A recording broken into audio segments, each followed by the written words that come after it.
ദൈവ തിരുനാമം വാഴ്ത്തപ്പെടുമാറാകട്ടെ. ഈ സന്ധ്യാസമയത്ത് വീണ്ടും തിരുവചനവുമായി അൽഫ മിനിസ്ട്രി ഗോസ്പലിന്റെ ഫേസ്ബുക്ക് പേജിലായിരിക്കാൻ ദൈവമായ കർത്താവ് സഹായിച്ചതോ ദൈവത്തിന് നന്ദി പറയുകയാണ്. ചില സാങ്കേതിക പ്രശ്നങ്ങളാൽ തുടങ്ങുവാൻ അല്പം താമസിച്ചു പോയി. എല്ലാവരും സദയം ക്ഷമിക്കണമെന്ന് ഓർപ്പിക്കുന്നു. എന്നെ ശ്രദ്ധിക്കുന്ന എല്ലാ പ്രിയപ്പെട്ടവർക്കും കർത്താവായ യേശുക്രിസ്തുവിന്റെ നാമത്തിലുള്ള സ്നേഹവന്ദനത്തെ അറിയിക്കുകയാണ്. ഇങ്ങനെ ഒരു അവസരം ഒരുക്കി നൽകിയ Alpha Gospel Ministry admin pastor Siju കുന്നിലിനുള്ള സ്നേഹവും നന്ദിയും വന്ദനവും അറിയിക്കുന്നു. ശ്രദ്ധിക്കുന്ന എല്ലാ പ്രിയപ്പെട്ടവർക്കും ഒരിക്കൽ കൂടി സന്ധ്യാവന്ദനത്തെ അറിയിച്ചു കൊള്ളിട്ട് പെട്ടെന്ന് തിരുവചന ശുശ്രൂഷയ്ക്കായി പ്രവേശിപ്പാൻ ആഗ്രഹിക്കുന്നു. ഇന്നത്തെ തിരുവചന ചിന്തയ്ക്കായി യോഹന്നാൻ എഴുതിയ സുവിശേഷം 11-ാം അധ്യായം അതിന്റെ 25-ാമത് വാക്യം വായിക്കുന്നു.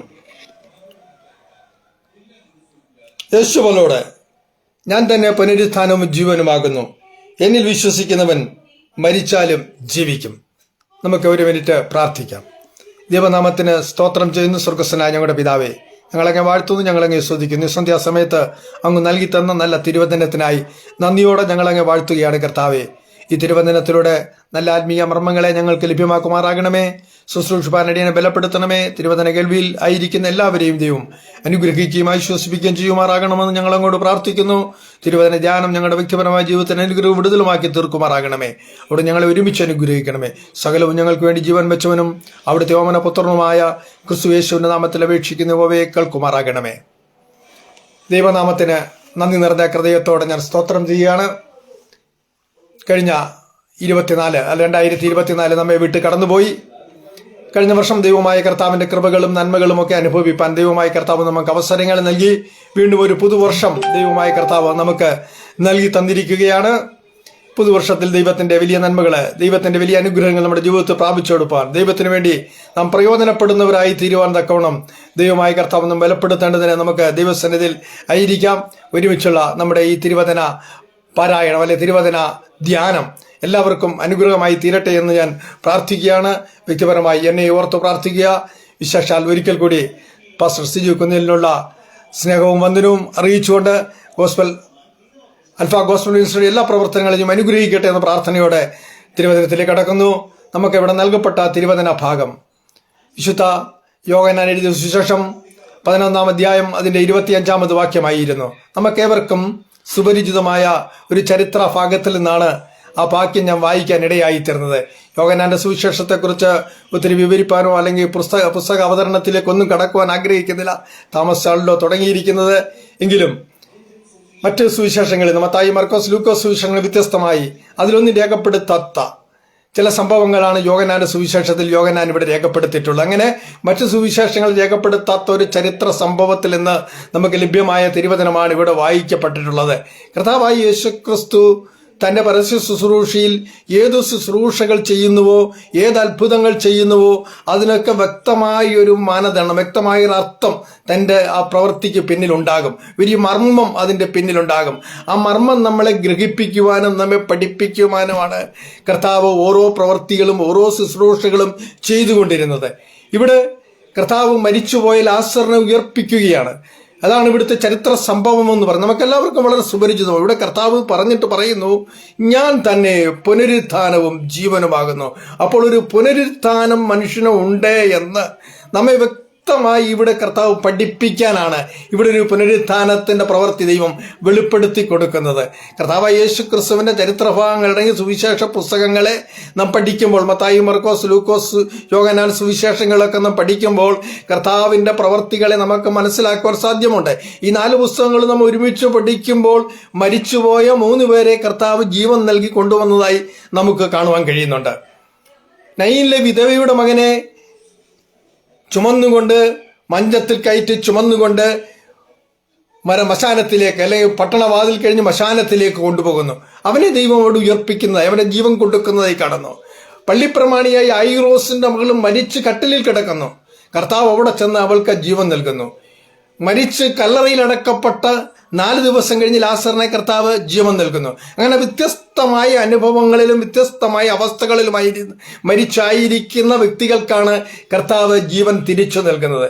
കർത്താവ് ഈ 3 അനുഭവങ്ങളിലും ജീവൻ തിരിച്ചു നൽകുമ്പോൾ കർത്താവ് നമ്മെ പഠിപ്പിക്കുന്ന ഒത്തിരി ആത്മീയ മർമ്മങ്ങളുണ്ട്, നമ്മളെ ഗ്രഹിപ്പിക്കുന്ന ഒത്തിരി ആത്മീയ സന്ദേശങ്ങളുണ്ട്.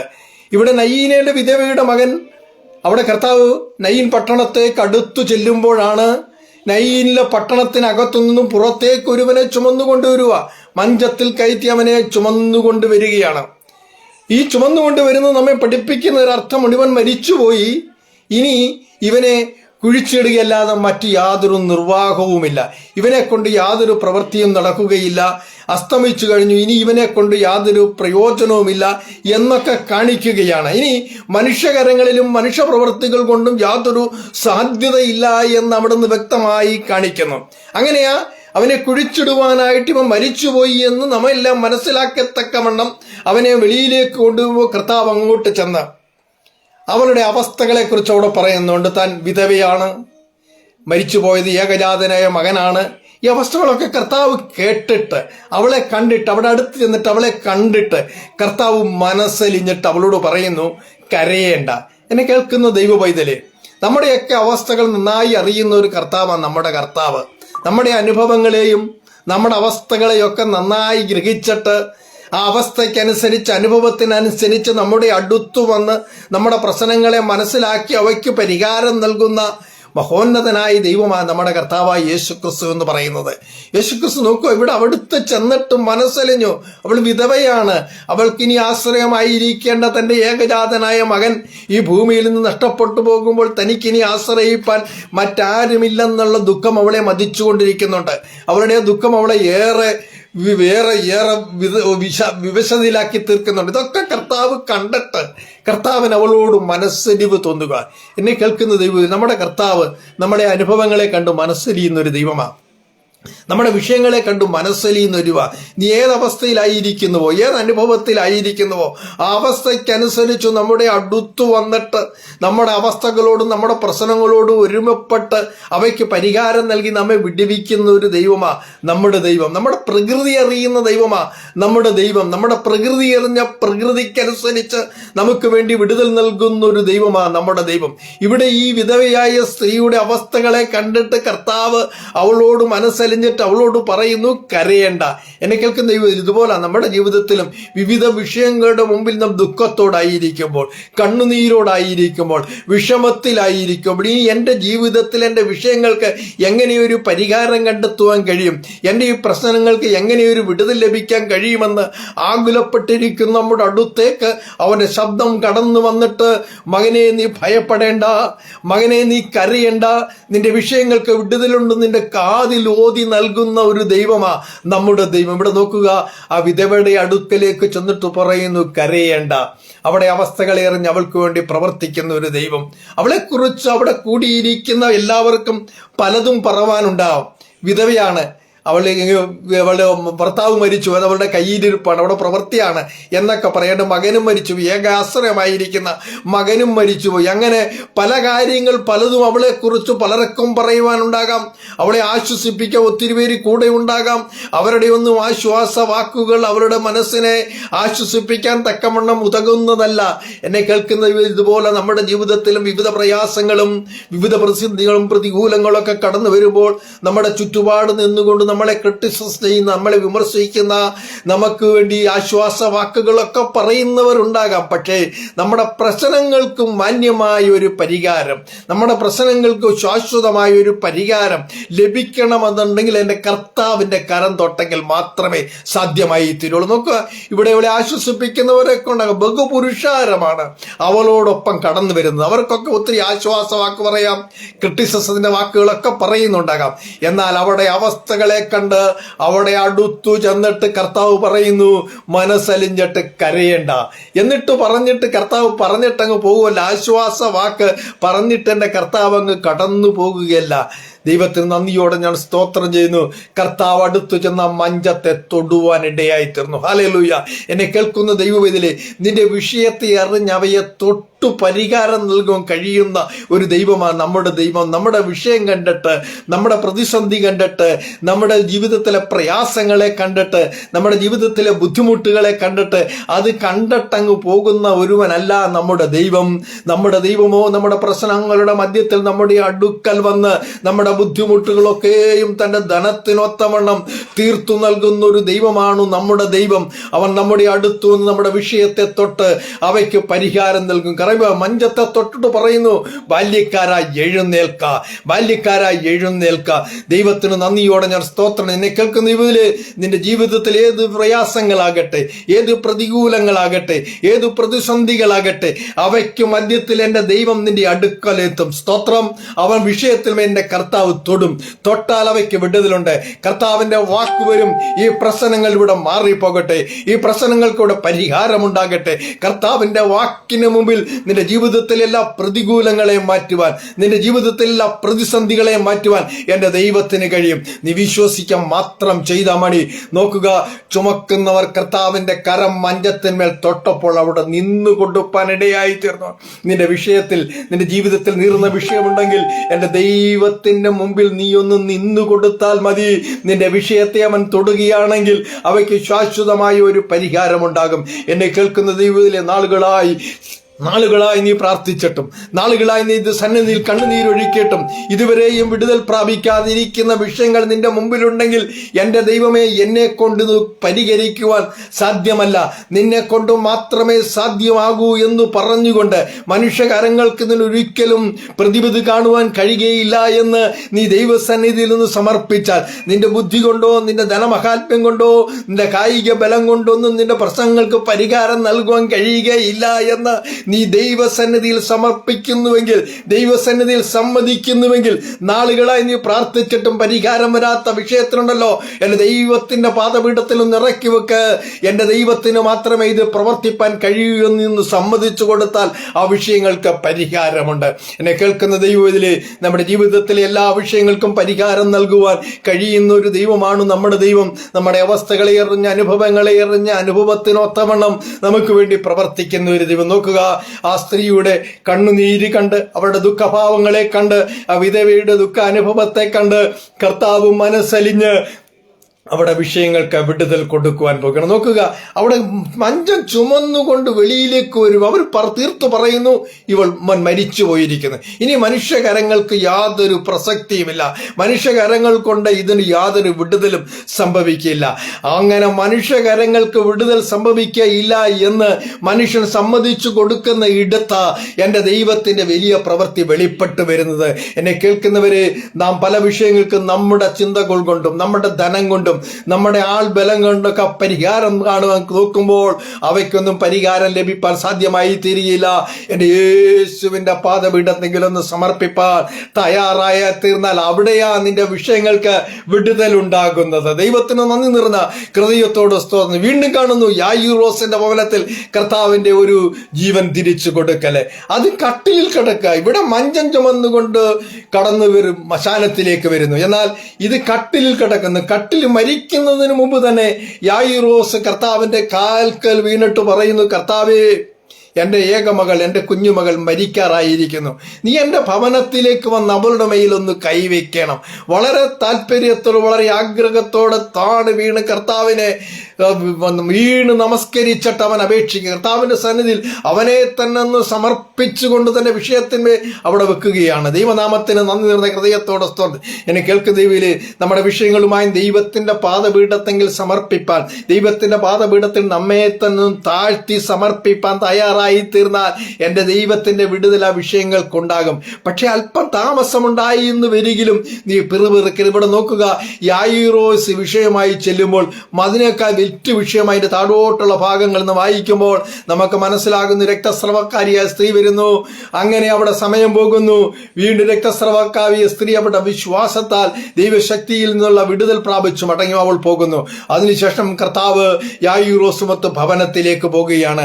യായിറോസിന്റെ ഭവനത്തിലേക്ക് പോകുന്ന വഴിക്ക് വെച്ച് തന്നെ യായിറസിന്റെ ഭവനത്തിൽ നിന്നും ആൾക്കാർ വന്നിട്ട് പറയുന്നു, നിന്റെ മകൾ മരിച്ചുപോയി, ഇനി ഗുരുവിനെ അസഹ്യപ്പെടുത്തേണ്ട. എന്നെ കേൾക്കുന്ന ദൈവം, ഇതുപോലെ നമ്മളും പല വിഷയങ്ങളും ദൈവസന്നിധിയിൽ സമർപ്പിച്ചു നാളുകളായി പ്രാർത്ഥിക്കുകയാണ്, നാളുകളായി ഞാൻ ദൈവത്തിന്റെ സന്നിധിയിൽ വിലപിക്കുകയാണ്. എങ്കിലും നിന്റെ വിഷയങ്ങൾക്ക് മറുപടി ലഭിക്കുന്നില്ല എന്ന് പറഞ്ഞ് നീ പ്രാർത്ഥനയെ അവിടെ നിർത്തിക്കളയരുത്. ഇവിടെ പറയുന്നു, നിന്നീ ഗുരുവിനെ ഇനി അസഹ്യപ്പെടുത്തേണ്ട, അവൾ മരിച്ചുപോയി. എന്നാൽ യേശുവിന് യായിറോസിനോടൊന്ന് പറയാറുണ്ട്, നീ വിശ്വസിക്കുക മാത്രം ചെയ്യുക, നീ വിശ്വസിക്കുക മാത്രം ചെയ്യുക. സ്തോത്രം. നീ വിശ്വസിച്ചാൽ നിന്റെ പ്രശ്നങ്ങൾക്ക് വിടുതലുണ്ട്, നീ വിശ്വസിച്ചാൽ നിന്റെ പ്രശ്നങ്ങൾക്ക് പരിഹാരമുണ്ട്. യായിറോസിന്റെ അടുത്ത് വന്ന് പറയുന്നവർ, ഇനി നീ യേശുവിനെ ബുദ്ധിമുട്ടിച്ചിട്ടൊന്നും യാതൊരു കാര്യവുമില്ല, യേശുവിനെ നീ ഇനി ബുദ്ധിമുട്ടിച്ചിട്ടും യാതൊരു പ്രയോജനമില്ല, നിന്റെ മകൾ മരിച്ചുപോയിരിക്കുന്നു, ഇനി യേശുവിനൊന്നും ചെയ്യാൻ കഴിയില്ല, മറ്റാർക്കും ഒന്നും ചെയ്യാൻ കഴിയില്ല എന്ന് പറയുമ്പോൾ യേശു യായിറോസിനോട് പറയുന്നു, നീ വിശ്വസിക്കുക മാത്രം ചെയ്യുക. എന്നെ കേൾക്കുന്ന ദൈവത്തിലെ നമ്മുടെ വിഷയങ്ങളുടെ മധ്യത്തിലും നാം നാളുകളായി പ്രാർത്ഥിച്ചിട്ടും നാളുകളായി ദൈവസന്നിധിയിൽ കരഞ്ഞിട്ടും മറുപടി ലഭിക്കാതിരിക്കുമ്പോൾ നമ്മുടെ ചുറ്റുപാടുകൾ പലരും പറയും, ഓ അവന്റെ ഭക്തി കണ്ടില്ലേ, അവൻ ഭക്തിയെ മുറുകെ പിടിച്ചിരിക്കുക, എന്നാൽ അവന്റെ ജീവിതത്തിൽ ഒരു എഴുമ്പേറ്റമില്ല, അവന്റെ ജീവിതത്തിൽ വിടുതലില്ല, അവൻ പ്രാർത്ഥിച്ചിട്ട് എന്തുകൊണ്ടേ വിടുതൽ ലഭിക്കുന്നില്ല എന്നൊക്കെ പറഞ്ഞു നിന്നെ പരിഹസിക്കുന്നവർ ചുറ്റുമുണ്ടാകാം. യായിറോസിനെ പോലെ നീ ദൈവസന്നിധിയിൽ വിശ്വസിക്കാൻ തയ്യാറായി തീർന്നാൽ, യായിറോസിനെ പിന്തിരിപ്പാൻ യായിറോസിന്റെ ഭവനത്തിൽ പലരും വന്ന് പറയുന്നതിന്, ഗുരുവിനെ നീ അസഹ്യപ്പെടുത്തേണ്ട, ഗുരുവിനെ വിട്ടേക്ക്, അവനിൽ നിന്നൊരു വിടുതലിന് നോക്കുവാൻ യാതൊരു സാധ്യതയുമില്ല, കുഞ്ഞു മരിച്ചു പോയിരിക്കുകയാണ്. സ്തോത്രം. എന്നാൽ യായിറോസിനോട് കർത്താവിന് പറയാനുള്ളത്, യായിറോസ് നീ വിശ്വസിക്കാൻ മാത്രം. നമ്മുടെ വിഷയങ്ങളുമായി ദൈവസന്നിധിയിൽ ഇരിക്കുമ്പോൾ നിന്റെ വിഷയത്തിന് വിടുതൽ അല്പം താമസിച്ചാലും ആരെന്തു പറഞ്ഞാലും നിന്റെ ചുറ്റിൽ നിന്ന് ആരെന്തു പറഞ്ഞുകൊള്ളട്ടെ, അവയൊന്നും നീ ഗണ്യമാക്കാതെ, അവയൊന്നും നീ കാര്യമാക്കാതെ നീ നിന്റെ വിഷയമായി ദൈവസന്നിധിയിൽ വിശ്വാസത്തോടെ ഇരിക്കുന്നുവെങ്കിൽ എൻ്റെ ദൈവം നിന്റെ വിഷയത്തിന് വിടുതൽ നൽകിയേ പോകുകയുള്ളൂ. നോക്കുക, യായിറോസ് മൊത്ത ഭവനത്തിലേക്ക്, യായിറോസ് മൊത്ത യേശു യായിറോസിന്റെ ഭവനത്തിൽ എത്തപ്പെടുകയാണ്. ഭവനത്തിലെത്തുമ്പോൾ അവിടെ കാണുന്നു കരയുന്നവരും കുഴലൂകുന്നവരും മരണ വീട്ടിലെ സകല ആരാവാരങ്ങളുമുണ്ട്. യൂദാ മത ആചാരപ്രകാരമുള്ള മരണ അനന്തര ശുശ്രൂഷകൾക്കുള്ള കാര്യങ്ങളും അവിടെ ചെയ്തുകൊണ്ടിരിക്കുകയാണ്. കുഴലൂതുന്നവരെ കരയുന്നവരെയൊക്കെ കണ്ടുകൊണ്ട് കർത്താവ് അവിടെ പറയുന്നു, നിങ്ങൾ എന്തിനാ കരയുന്നത്? അവരെയൊക്കെ കർത്താവ് പുറത്താക്കുന്നുണ്ട്. എന്നാൽ കർത്താവ് പറയുന്നു, ബാലം മരിച്ചിട്ടില്ല. എന്നാൽ അവൾ മരിച്ച് എന്നറിയുകയാൽ അവർ അവനെ പരിഹസിച്ചു എന്ന് കാണും. നോക്കുക, അവിടെയും ബാലം മരിച്ചു എന്ന് അവർ തന്നെ സമ്മതിച്ചു കൊടുക്കുകയാണ്. ദൈവനാമത്തിന് നന്ദി നിറഞ്ഞ ഹൃദയത്തോടെ ഞാൻ സ്തോത്രം. കേൾക്കും വൈതലേ, നമ്മുടെ കഴിവ് കൊണ്ട് ഇനി നമ്മുടെ വിഷയങ്ങൾക്ക് ഒരു വിടുതലും ഭവിക്കുകയില്ല, സാധിക്കുകയില്ല എന്ന് നാം ഒന്ന് സമ്മതിക്കുന്നിടത്ത് അതിന്റെ ദൈവത്തിന്റെ പ്രവൃത്തി വെളിപ്പെടുന്നത്. അവിടെ ചുറ്റും കൂടി നിന്നവർ യേശുവിനെ പരിഹസിച്ചിട്ട് പറഞ്ഞു, ഇനി ബാല മരിച്ചിട്ടില്ല എന്നിവൻ പറയുക, മരിച്ചു എന്ന് ഞങ്ങൾക്കറിയാമെന്ന്. എന്നാൽ എൻ്റെ യേശു പറയുന്നു, ഇവൾ മരിച്ചിട്ടില്ല, ഇവൾ ജീവിക്കും. ദൈവനാമത്തിന് നന്ദി നിറഞ്ഞ ഹൃദയത്തോടെ ഞാൻ സ്തോത്രം ചെയ്യുന്നു. എന്നെ കേൾക്കുന്ന ദൈവത്തിലെ നിന്റെ ജീവിതത്തിലെ വിവിധ വിഷയങ്ങളുടെ മധ്യത്തിൽ ഇതുപോലെ നീ പ്രതികൂലത്തിലായി പ്രാർത്ഥിക്കുകയും ചെയ്തതിന്റെ വിഷയങ്ങൾക്ക് വിടുതൽ ലഭിക്കാതെ വരുമ്പോൾ ചുറ്റും നിന്ന് നിന്നെ പുച്ഛിക്കുന്നവരുടെ മധ്യത്തിൽ എൻ്റെ ദൈവത്തിന്റെ കരം നിനക്ക് അനുകൂലമായി വരുവാൻ നീ വിശ്വസിക്കുക മാത്രം ചെയ്താൽ മതി. ഇവിടെ യായിറോസ് കർത്താവിലെങ്കുള്ള വിശ്വസിച്ചു. അവർ കർത്താവിനെ ഭവനത്തിലേക്ക് കൊണ്ടുവന്നു. അവിടെ വന്നിട്ട് കർത്താവ് ആ ബാലയുടെ മേൽ കൈതൊടുവാനും അവളെ ജീവൻ കൊടുക്കുവാനും ഇടയായിത്തീർന്നു. എന്നെ കേൾക്കുന്ന ദൈവത്തെ, നീ കർത്താവിന്റെ പാദപീഠത്തിൽ വീണിട്ടുണ്ടെങ്കിൽ, നീ കർത്താവിനോടൊരു കാര്യം അറിയിച്ചിട്ടുണ്ടെങ്കിൽ, നീ കർത്താവിനോടൊരു വിഷയം അപേക്ഷിച്ചിട്ടുണ്ടെങ്കിൽ അവയ്ക്ക് എൻ്റെ ദൈവം മറുപടി നൽകും. സ്തോത്രം. യാതൊരു സംശയമില്ല, നിന്റെ വിഷയങ്ങൾക്ക് മറുപടി നൽകാതെ എൻ്റെ ദൈവം നിന്നെ വിടുകയില്ല. സ്തോത്രം ചെയ്യണം. നോക്കുക, ഇവിടെ 2 മരണങ്ങളും, ഒന്ന് കട്ടിലായിരിക്കുന്നു, മഞ്ചത്തിലായിരിക്കുന്നു. എന്നാൽ ലാസറിൻ്റെതെന്ന് പറയുമ്പോൾ അവിടെ കല്ലറയിൽ അടക്കം ചെയ്തു 4 ദിവസമായിരിക്കുകയാണ്. അവിടെ ഒരു പുനരുത്ഥാനത്തിന്റെ ശക്തിയാണ് കാണിക്കുന്നത്. കർത്താവ് പറയുന്നു, ഞാൻ തന്നെ പുനരുത്ഥാനവും ശക്തിയുമാകുന്നു. അപ്പോൾ ആ കാലഘട്ടത്തിൽ, കർത്താവിന്റെ ശുശ്രൂഷയുടെ കാലഘട്ടത്തിൽ, സദൂക്യരാകുന്ന ചില പരീശന്മാർ പുനരുത്ഥാനമില്ല എന്ന് വാദിക്കുന്നുണ്ട്. കർത്താവിനോട് തർക്കിക്കുന്നുണ്ട്. നമുക്ക് കാണാം ലൂക്കോസ് സുവിശേഷം 20-ാം അധ്യായം 20-ാം അധ്യായത്തിലും മത്തായി സുവിശേഷം 22-ാം അധ്യായത്തിലും മർക്കോസിന്റെ 12-ാം അധ്യായത്തിലും പുനരുത്ഥാനം ഇല്ല എന്ന് പറയുന്ന ചില സദൂക്യ ചെന്ന് യേശുവിനോട് ഒരു തർക്ക ന്യായ ചോദ്യങ്ങളൊക്കെ ചോദിക്കുന്നുണ്ട്. ഒരു സ്ത്രീ ഒരുവൻ വിവാഹം കഴിച്ചു, മക്കളില്ലാതെ അവൾ മരിച്ചുപോയി. അവരുടെ അന്നത്തെ ആചാരപ്രകാരം അവന്റെ സഹോദരൻ കഴിച്ചു. അങ്ങനെ 7 പേരും കഴിച്ചു.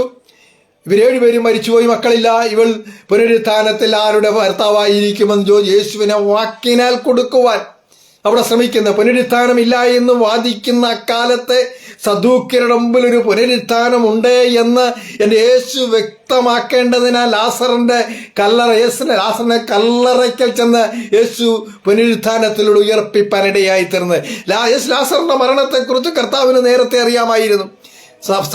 ലാസറിന്റെ സഹോദരിമാരായ മാർത്തയും മറിയും ഇത് കർത്താവിനോട് നേരത്തെ അറിയിക്കുന്നു. കർത്താവ് അപ്പോൾ പറയുന്ന ഒരു കാര്യമുണ്ട്, ഇത് മരണത്തിനായിട്ടുള്ള ദീനമല്ല. യോഹന്നാന്റെ സുവിശേഷം 11-ാം അധ്യായത്തിൽ പറയുന്നു, ഈ ദീനം മരണത്തിനായിട്ടല്ല, ദൈവപുത്രൻ മഹത്വപ്പെടേണ്ടതും ദൈവത്തിന്റെ മഹത്വത്തിനായിട്ടും അത്രേ.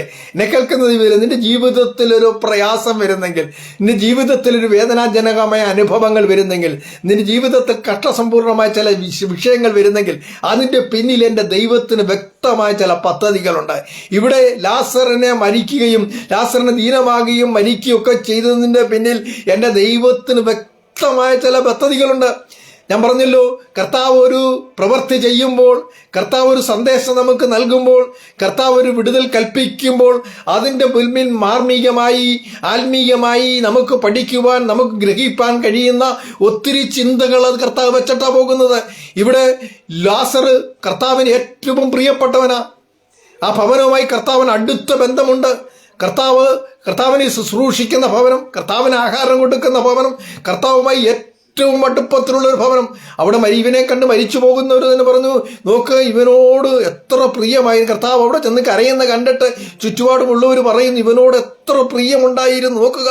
അപ്പോൾ ലാസറിനോട് പ്രിയമുണ്ടായിരുന്ന കർത്താവ്, അങ്ങനെ കർത്താവിന് കൂടെ അനുഗ്രഹിക്കപ്പെട്ട കർത്താവുമായി അടുത്ത ബന്ധത്തിലുള്ള ഈ ഭവനത്തിൽ ഒരു വേദനാജനകമായ അനുഭവം എൻ്റെ കർത്താവ് കൊണ്ടുവന്നെങ്കിൽ അതിൻ്റെ പിന്നിൽ എന്നെ കേൾക്കുന്ന ദൈവ പൈതലേ, ഒരു വലിയ വിടുതൽ, ദൈവത്തിന്റെ പ്രവൃത്തി വെളിപ്പെടുത്താൻ വേണ്ടിയാണ്.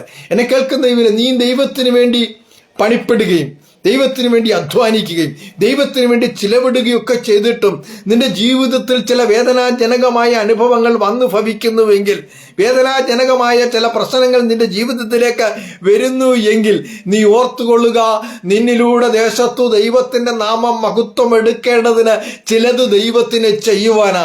അതുകൊണ്ട് നിന്റെ ജീവിതത്തിൽ വേദന വരുമ്പോൾ, അതുകൊണ്ട് നിന്റെ ജീവിതത്തിൽ പ്രയാസങ്ങൾ വരുമ്പോൾ, അതുകൊണ്ട് നിന്റെ ജീവിതത്തിൽ കഷ്ടങ്ങൾ വരുമ്പോൾ നീ വ്യസനിക്കേണ്ട, വ്യാകുലപ്പെടേണ്ട. എന്റെ ദൈവം ചില പദ്ധതികൾ ഒരുക്കിയിട്ടുണ്ട്.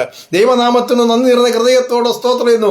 ലാസറിന്റെ ഭവനത്തിൽ നിന്നും ആള് ചെന്ന് യേശുവിനോട് പറയുമ്പോൾ യേശു ശിഷ്യന്മാരോട് പറയുന്നു, ഞാനിന്ന് പോകുന്നില്ല, ഇവിടെ ഇരിക്കുക. ഈ ദീനം അവന്റെ മരണത്തിനല്ല, ഇത് എന്റെ നാമം മഹത്വമെടുത്തേണ്ടതിന്, പിതാവിന്റെ നാമം മഹത്വമെടുക്കേണ്ടതിന്. എന്നെ കേൾക്കുന്ന ദൈവവിധിലെ ചില വേദന വന്നോട്ട് നമ്മുടെ ജീവിതത്തിൽ, ചില പ്രയാസങ്ങൾ വന്നോട്ട് നമ്മുടെ ജീവിതത്തിൽ, സ്തോത്രം, ചില വിഷയങ്ങൾ നമ്മുടെ ജീവിതത്തിൽ കടന്നു വന്നോട്ടെ, ഹല്ലേലൂയ. എന്നാൽ അത് നമ്മളിലൂടെ ദൈവത്തിന്റെ നാമം ദേശത്ത് മഹത്വം എടുക്കാനാ. നിന്നിലൂടെ ദൈവത്തിന്റെ പ്രവൃത്തി ദേശത്ത് വെളിപ്പെട്ടു വരുവാനാ. അതിനാ ചില വേദനകൾ, ചില കഷ്ടതകൾ നിന്റെ ജീവിതത്തിലേക്ക് ദൈവം നൽകുന്നത്. യോഹന്നാന്റെ സുവിശേഷം 11-ാം അധ്യായം 15-ാം വാക്യത്തിൽ വരുമ്പോൾ കർത്താവ് പറയുന്നു, ഇപ്പോൾ ഞാൻ അവിടെ ഇല്ലാതിരുന്നത്, ലാസറിന്റെ വീട്ടിൽ ഞാൻ ഇല്ലാതിരുന്നത് നന്നായി പോയി. അവിടെ പറയുന്നത് ഇങ്ങനെയാണ്, ലാസർ മരിച്ചുപോയി, ഞാൻ അവിടെ ഇല്ലാത്തത് കൊണ്ട് നിങ്ങളെ വിചാരിച്ച് സന്തോഷിക്കുന്നു, നിങ്ങൾക്ക് വിശ്വസിപ്പാൻ ഇടയാകുമല്ലോ. അപ്പോൾ കർത്താവ് ലാസർ മരിച്ചു പോകുമെന്നറിയാം, ഞാൻ അവിടെ ഇല്ലാതെ ഇരുന്നതും എന്തിനാണെന്നും കർത്താവ് ശിഷ്യന്മാരോട് പറയുന്നു, ഞാൻ അവിടെ ഇല്ലാതെ ഇരുന്നതിനെ ഞാൻ സന്തോഷിക്കുക, കാരണം നിങ്ങൾക്കൊരു വിശ്വാസം വരണം. എന്നെ കേൾക്കുന്ന ദൈവ പൈതലേ, നാം കർത്താവിനോട് കൂടെ നടന്ന് കർത്താവിന് വേണ്ടി പ്രവർത്തിക്കും, കർത്താവിന്റെ വേല ചെയ്യും, കർത്താവിന് സേവ ചെയ്യുകയൊക്കെ ചെയ്യുന്നുവെങ്കിലും നമ്മുടെ ജീവിതത്തിൽ ആ പ്രയാസങ്ങളും പ്രതിസന്ധികളും എൻ്റെ കർത്താവ് കൊണ്ടുവരുന്നത് നിന്റെ വിശ്വാസത്തിൽ നിന്നെ ഉറച്ചു നിർത്തുവാനാ, നിന്റെ വിശ്വാസത്തിൽ നിന്ന് അടിയുറച്ചു നിൽക്കാൻ. നിൽക്കണം. സ്തോത്രം. നിന്റെ വിശ്വാസത്തിൽ നീ വ്യതിചലിച്ചു പോകരുത്. നിന്റെ പ്രശ്നങ്ങൾ വരുമ്പോൾ, പ്രതിസന്ധികൾ വരുമ്പോൾ നീ വേറിട്ടു പോകാതിരിക്കാനാണ് നിന്റെ ജീവിതത്തിൽ വേദനകളും പ്രയാസങ്ങളും എൻ്റെ ദൈവം കൊണ്ടുവന്ന് നിന്റെ വിശ്വാസത്തിൽ ഉറപ്പിച്ചു നിൽക്കുന്നത്. കർത്താവ് വിതയ്ക്കുന്നവന് മുമ്പ് പറയുന്നു, വചനം കേട്ടോ, പാറമേൽ വീണവൻ വചനം കേട്ടു വളരെ ആവേശത്തോടെ ഏറ്റെടുത്തു. എന്നാൽ അവന്റെ ജീവിതത്തിൽ മുള്ളിനിടയിൽ വീണനോട് പറയുന്നു, അവന്റെ ജീവിതത്തിൽ പ്രയാസങ്ങളും ഞെക്കലുകളും ഞെരുക്കലും വന്നപ്പോൾ അവൻ അവയെ വിട്ടുപോകുവാൻ ഇടയായിത്തീർന്നു. നിന്നെ കേൾക്കുന്ന ഇതിലെ വചനം കേട്ടുന്ന് ദൈവത്തിന്റെ പാദപീഠത്തെങ്കിലേക്ക് കടന്നു വന്ന് യേശുക്രിസ്തുവിനെ രക്ഷിതാവും കർത്താവും അംഗീകരിച്ചവന്റെ കൽപ്പനയനുസരിച്ച് ജീവിക്കുന്നുവെങ്കിൽ അവനുള്ള വിശ്വാസത്തിൽ നീ ഉറച്ചു നിൽക്കേണ്ടതിനാ ചില പ്രയാസങ്ങളും വേദനകളും നിന്റെ ജീവിതത്തിലേക്ക് വരുന്നത്. അതുകൊണ്ടാണ് കർത്താവ് ശിഷ്യന്മാരോട് പറയുന്നത്, നിങ്ങൾ അവിടെ ഇല്ല, നമ്മൾ അവിടെ ഇല്ലാതിരുന്നതിൽ നീ സന്തോഷിക്കുന്നു, നിങ്ങൾക്ക് വിശ്വസിപ്പാൻ കാരണമായി തീരുമല്ലോ. ദൈവത്തിന്റെ പ്രവൃത്തി കണ്ട് നീ വിശ്വാസത്തിൽ ഉറയ്ക്കേണ്ടതിനാ എന്റെ കേൾക്കുന്ന ദൈവത്തില് നിന്റെ ജീവിതത്തിൽ ചില വേദനകൾ വരുന്നത്, നിന്റെ ജീവിതത്തിൽ ചില ഘട്ടങ്ങൾ വരുന്നത്, ചില പ്രയാസങ്ങൾ. അതുകൊണ്ട് നീ നിരാശപ്പെട്ടു പോകരുത്. നീ വിശ്വാസത്തിൽ ഉറച്ചു നിൽപ്പാൻ അന്ത്യത്തോളം കർത്താവിന്റെ കാഹളനാദം കേൾക്കുന്നത് വരെയും നീ വിശ്വാസത്തിൽ ഉറച്ചു നിൽപ്പാൻ അത് കാരണമായി തീരും. ദൈവനാമത്തിന് ഞാൻ നന്ദി നിറഞ്ഞ ഹൃദയത്തോടെ സ്തോത്രം ചെയ്യാണ്. നോക്കുക, ഇവിടെ പിന്നെ പറയുന്നു, കർത്താവ് ഭവനത്തിലേക്ക് ചെന്നു. മാർത്തയുടെ മറിയിലെ ഭവനത്തിലേക്ക് ചെല്ലുകയാണ്. അങ്ങോട്ട് ചെല്ലുമ്പോൾ മാർത്ത ഓടി വന്ന് കർത്താവിനെ കണ്ടിട്ട് പറയുന്നു, കർത്താവേ, നീ ഇവിടെ ഉണ്ടായിരുന്നെങ്കിൽ എൻ്റെ മകൻ മരിക്കുകയില്ലായിരുന്നു. 11-ാം അധ്യായത്തിന്റെ 21-ാമത്തെ വാക്യത്തിൽ പറയുന്നു, മാർത്ത ഓടി ചെന്നിട്ട് പറയുകയാണ്, കർത്താവേ, നീ ഇവിടെ ഉണ്ടായിരുന്നെങ്കിൽ എൻ്റെ മകൻ, എൻ്റെ സഹോദരൻ മരിക്കുകയില്ലായിരുന്നു. കർത്താവ് പറഞ്ഞു, അവൻ ജീവിക്കും. അവൾ പറഞ്ഞു, ഞാൻ വിശ്വസിക്കുന്നു. അവൻ ജീവിക്കുമെന്ന് പറയുമ്പോൾ അവൾ പറയുന്നു, ഞാൻ ജീവിക്കുന്നു, ഒടുക്കത്തെ പുനരുത്ഥാനത്തിലും ഉയർത്തെഴുന്നേറ്റ് വരുമെന്ന് ഞാൻ വിശ്വസിക്കുന്നു എന്നാ പറയുന്നത്. അവൾക്ക് കർത്താവിൽ വിശ്വാസമുണ്ട്. പറയുന്നു, നീ മറ്റു സഹോദരൻ ജീവിക്കുമെന്ന് പറയുമ്പോൾ ഞാൻ വിശ്വസിക്കുന്നു, വിശ്വാസമുണ്ട്. പക്ഷേ അവളുടെ വിശ്വാസം എന്ന് പറയുന്നത് അവൾ അറിഞ്ഞ, പഠിച്ച ന്യായപ്രമാണ പുസ്തകപ്രകാരമുള്ള വിശ്വാസമാവക്കുള്ളത്. ക്രിസ്തുവിനുള്ള വിശ്വാസത്തെക്കുറിച്ച് എന്നെ കേൾക്കുന്നവരെ ഒന്നറിയണം, നീ പഠിച്ചതും നീ ഗ്രഹിച്ചതുമല്ല ക്രിസ്തുവിലുള്ള വിശ്വാസം നിന്നെ ഉറപ്പിച്ചു നിർത്തുന്നു. അവൾ പറയുന്നു, അവസാനത്തെ പുനരുത്ഥാനത്തെങ്കിൽ അവൻ ഉയർത്തെഴുന്നേൽക്കുമെന്ന് ഞാൻ അറിയുന്നു എന്ന് പറയുന്നു. എന്നാൽ എന്നെ കേൾക്കുന്ന ദൈവവേദനയിലെ കർത്താവിന്റെ പ്രവൃത്തി നീ അറിഞ്ഞതുപോലല്ല, കർത്താവിന്റെ പ്രവൃത്തി നീ പഠിച്ചതുപോലല്ല, കർത്താവിന്റെ വിടുതൽ നീ ആഗ്രഹിക്കുന്നത് പോലല്ല. അത് കർത്താവ് തന്റെ നിയോഗത്താൽ ഒരുക്കപ്പെട്ട് നിനക്ക് വേണ്ടി കരുതി വെച്ചിരിക്കുന്ന വിടുതലുകളാ. അതിനെക്കുറിച്ച് മനസ്സിലാക്കാൻ നമുക്ക് ആർക്കും ഗ്രാഹ്യമായി തീരില്ല, അതിനെക്കുറിച്ച് ഗ്രഹിപ്പാൻ നമുക്ക് ആർക്കും സാധ്യമേ ആയി തീരുകയില്ല. അവൾ അങ്ങനെ പറഞ്ഞ് അവൾ പോകുന്നു. മാർത്ത പോകുന്നു. മാർത്ത എന്നിട്ട് ഓടിച്ചെന്ന് മറിയോട് പറയുന്നു, മറിയ ഇതേണ്ട യേശു വന്നിട്ടുണ്ട്. മറിയ ഓടി വന്ന് യേശുവിന്റെ അടുക്കൽ വന്നിട്ട് അവള് യേശുവിന്റെ കാൽക്കൽ വീണിട്ട് പറയുന്നു, കർത്താവേ, നീ ഇവിടെ ഉണ്ടായിരുന്നെങ്കിൽ എൻ്റെ സഹോദരൻ മരിക്കുകയില്ലായിരുന്നു എന്ന്. അപ്പോൾ കർത്താവ് പറയുന്നു, അവൻ എവിടെ വെച്ചിരിക്കുന്നതെന്ന് ചോദിക്കുമ്പോൾ അവൾ പറയുന്നു, വാ കർത്താവേ, വന്ന് കാണുക എന്ന് പറയുക. നോക്കുക, ഒരു വിഷയം, ഒരു സഹോദരൻ മരിക്കുന്ന 2 സഹോദരിമാരും അവർ രണ്ടുപേരും കർത്താവിന്റെ അടുക്കലേക്ക് വിഷയങ്ങളുമായി ചെല്ലുന്ന സമീപനം നാം ഒന്ന് മനസ്സിലാക്കണം. ഒരുത്തി ഓടിച്ചെന്ന്, വളരെ ലാഘവത്തോട് ഓടിച്ചെന്ന് കർത്താവിനോട് പറയുന്നു, കർത്താവെ, വളരെ പരിഭവത്തോടെ പരാതിയോട് പറയുന്നു, നീ ഇവിടെ ഉണ്ടായിരുന്നെങ്കിൽ എൻ്റെ സഹോദരൻ മരിക്കയില്ലായിരുന്നു. കർത്താവ് പറയുന്നതിനൊക്കെ അവളുടെ അറിവിനനുസരിച്ച് അവൾ മറുപടി പറയുന്നുണ്ട്. എന്നാൽ മറിയോ അവൾ വളരെ വിഷമത്തോടെ, വളരെ സങ്കടത്തോടെ ചെന്ന് കർത്താവിന്റെ കാൽക്കൽ വീണിട്ട് പറയുന്നു, കർത്താവേ, നീ ഇവിടെ ഉണ്ടായിരുന്നെങ്കിൽ എൻ്റെ സഹോദരൻ മരിക്കുകയില്ലായിരുന്നു. എന്നെ കേൾക്കുന്ന ദൈവത്തിലെ നമ്മുടെ ജീവിതത്തിൽ വരുന്ന വിഷയങ്ങളുടെ മധ്യത്തിൽ നാം കർത്താവിന്റെ പാദപീഠത്തെങ്കിൽ എത്തുന്ന സമീപനമനുസരിച്ച എൻ്റെ ദൈവം അവയ്ക്ക് വിടുതൽ നൽകുന്നത്. മാർത്ത പറഞ്ഞിട്ട് കർത്താവ് അവളോട് ഒന്നും പറഞ്ഞാൽ എൻ്റെ മകൻ ജീവിക്കുമെന്ന് മാത്രമേ പറഞ്ഞുള്ളൂ. എന്നാൽ മറിയോട് പറയുന്നു, അവൻ എവിടെ വെച്ചിരിക്കുന്നതെന്ന് ചോദിക്കുന്നു. നോക്കുക, ദൈവത്തിനൊരു വിടുതൽ അവിടെ ഉണ്ട്. നാം നമ്മുടെ വിഷയമായി ദൈവസന്നിധിയിലേക്ക് ചെല്ലുമ്പോൾ അലംഭാവത്തോടെ, പരിഭവത്തോടെ ആകരുത്. ദൈവം ചെയ്ത എല്ലാ നന്മകളെയും ഓർത്ത്, ദൈവം ചെയ്ത എല്ലാ ഉപകാരങ്ങളെയും ഓർത്തുകൊണ്ട് വളരെ സ്മരണപൂർണമായി, വളരെ താഴ്മയോട്, വളരെ താല്പര്യത്തോടും സമർപ്പണത്തോടും നമ്മുടെ വിഷയമായി ദൈവപാദപീഠത്തിൽ നാം ചെല്ലുന്നു എങ്കിൽ സ്തോത്രം ചെയ്യുകയാണ്, എൻ്റെ ദൈവം അവയ്ക്ക് പരിഹാരം നൽകും. ഹല്ലേലൂയ. നോക്കുക, മാർത്ത വിഷയമായി ചെന്നിട്ട് കർത്താവോട് പ്രതികരിക്കാതെ നിൽക്കുന്നാൽ മറിയയുടെ ആ സമീപനം അവന്റെ കാൽക്കൽ വീഴുകയാണ്. എന്നെ കേൾക്കുന്ന ദൈവത്തിലെ, നീ നിന്റെ വിഷയമായി എപ്രകാരമാണ് ദൈവസന്നിധിയിൽ എത്തുന്നത്, അതനുസരിച്ച എൻ്റെ ദൈവത്തിൻ്റെ പ്രവൃത്തി വെളിപ്പെട്ട് വരുന്നത്. ദൈവനാമത്തിന് നന്ദി നിറഞ്ഞ ഹൃദയത്തോടെ സ്തോത്രം ചെയ്യുകയാണ്. ഞാൻ വിഷയങ്ങളെ കിട്ടാതെ പെട്ടെന്ന് മുമ്പോട്ട് പോകുന്ന സമയം അവസാനിക്കാറാകുന്നുവല്ലോ. എന്നാൽ അവൻ എവിടെ വെച്ചിരിക്കുന്നത് ചോദിക്കുന്നു. അവർക്ക് അവള് ലാസറിനെ വെച്ചിരിക്കുന്ന കല്ലറയ്ക്ക് അടുക്കിലേക്ക് കൊണ്ടുപോകുന്നു.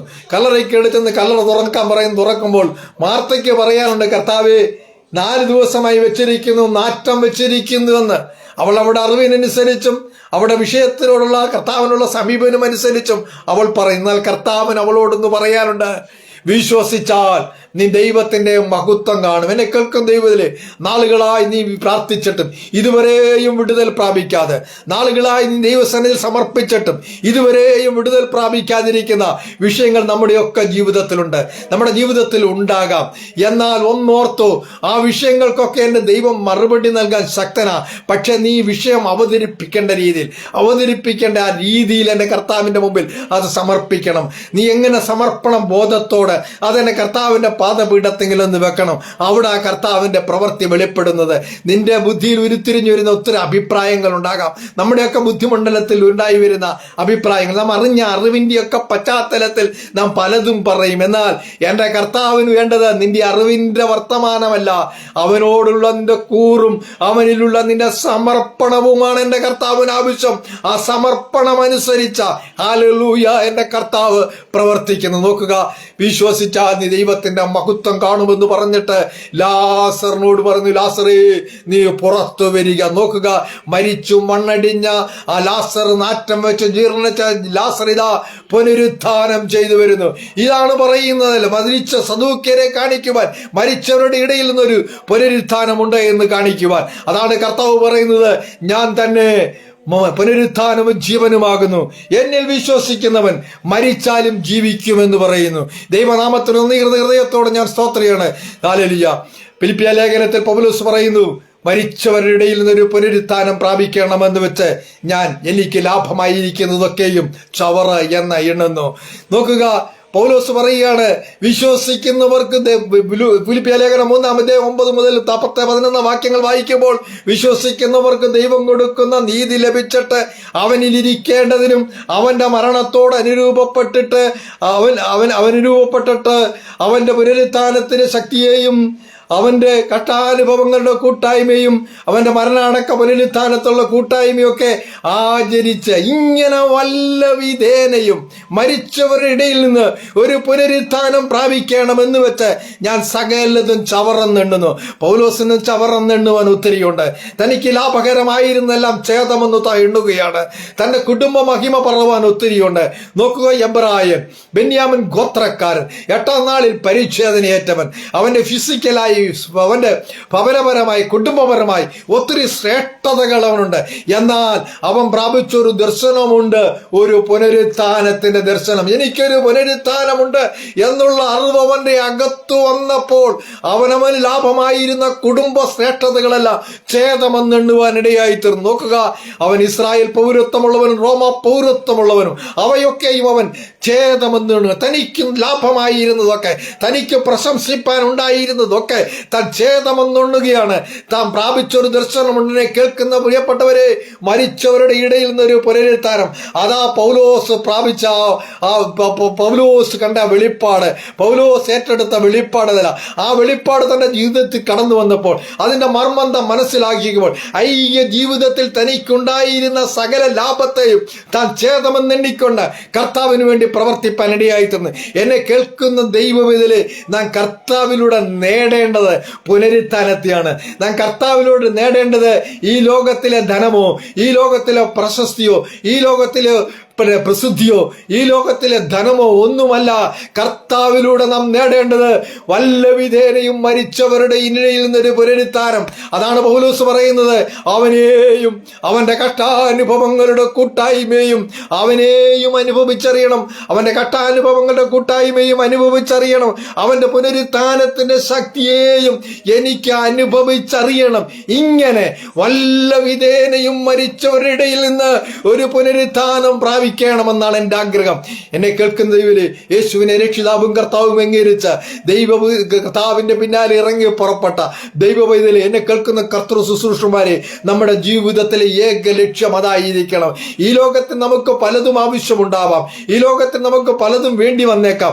അവയൊക്കെ നൽകുവാൻ കഴിവുള്ളൊരു ദൈവത്തെയാണ് നാം സേവിച്ചിറങ്ങി പുറപ്പെട്ടിരിക്കുന്നത്. നിനക്ക് വേണ്ടുന്നതൊക്കെ അവൻ നൽകും.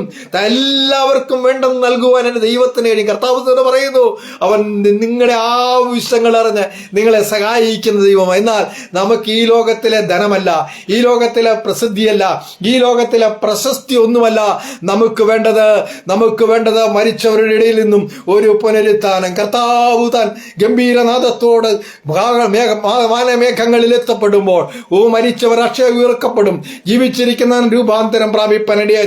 അങ്ങനെ ഒരു പുനരുത്ഥാനം ഓട് പറയുന്നു. ഒന്നാമത്തെ പുനരുത്ഥാനത്തിൽ പങ്കുള്ളവൻ ഭാഗ്യവാൻ.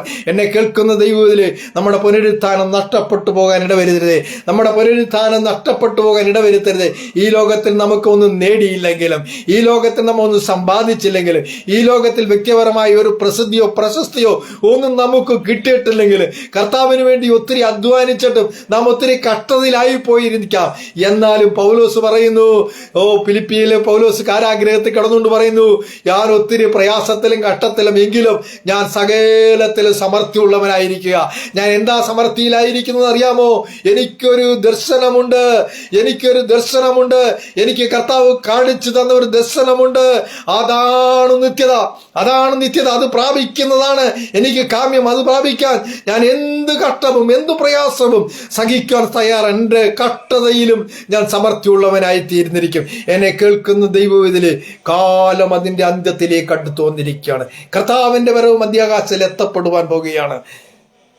കർത്താവിന്റെ കാഹളനാദത്തിൽ കൈവിടപ്പെടാതിരിപ്പാൻ നമുക്ക് ഈ ലോകത്തിൽ നേടേണ്ടതെന്നും എല്ലാം വിട്ടുകളഞ്ഞിട്ട്, ഇതല്ല നമ്മുടെ പ്രധാനപ്പെട്ട കാര്യം. നമ്മുടെ പ്രധാനപ്പെട്ട കാര്യം കർത്താവിനെ രക്ഷിതാവും കർത്താവും അംഗീകരിച്ച് അവന്റെ പിന്നാലെ ഇറങ്ങി പുറപ്പെട്ടത് ഒരു നിത്യത പ്രാപിക്കാൻ. അത് മറന്നു പോകരുത്. കർത്താവിന്റെ കൈവിടപ്പെടാതെ ആ നിത്യതയിൽ അവനോടുകൂടെ എടുക്കപ്പെടും. പൗലോസ് പറയുന്ന പോലെ വല്ല വിധേനയും എന്ത് കഷ്ടമാകട്ടെ, എന്ത് പ്രയാസമാകട്ടെ, എന്ത് രോഗമാകട്ടെ, എന്ത് ദുഃഖമാകട്ടെ, എന്ത് കഷ്ടങ്ങൾ വന്നോട്ടെ, അതൊന്നും എനിക്കൊരു പ്രശ്നമല്ല. ഞാൻ ലാഭമായിരുന്നതൊക്കെയും നഷ്ടമെന്ന് എണ്ണിക്കൊണ്ട് കഷ്ടങ്ങളെ സഹിച്ചുകൊണ്ട് സമൃദ്ധിയിൽ എന്റെ കർത്താവിനോട് കൂടെ എടുക്കപ്പെടുവാൻ തയ്യാറായിരിക്കുകയാണ്. എന്നെ കേൾക്കുന്ന ദൈവത്തില് മറന്നു പോകരുത്, വിട്ടുപോകരുത്.